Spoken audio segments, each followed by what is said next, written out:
Ako po si Angel Christine M. Panaligan, 6 na taong gulang, grade 1 Pack 1 Memory Verse. Pilipos 4:13, kaya kong harapin kahit anumang kalagayan sa pamamagitan ng tulong ni Kristo na nagpapatatag sa akin. Kawikaan 2:6, sapagkat si Yahweh ang nagkakaloob ng karunungan, sa bibig niya ang kaalaman at unaway bumubukal.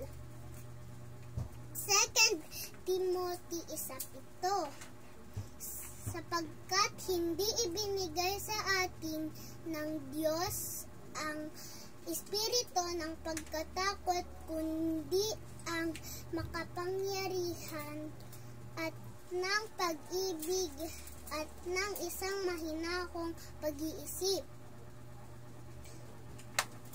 Efeso 6, talata 1-3. Una, mga anak, sundin niyo ang inyong magulang alang-alang sa Panginoon. Pangalawa, igalang mo ang iyong ama't ina. Ito ang unang utos na may kalakip na pangako. Pangatlo, magiging maganda at mahaba ang iyong buhay. Mateo 5:5.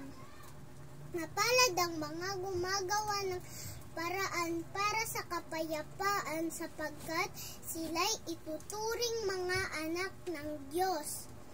Mateo 22:30. Ito naman ang pangalawa. Ibigin mo ang iyong kapwa gaya ng pag-ibig mo sa iyong sarili. Mateo 10:31. Kaya nga huwag kayong matakot, sapagkat higit pa kayong mahalaga kaysa sa maraming maya. Salamat sa Diyos.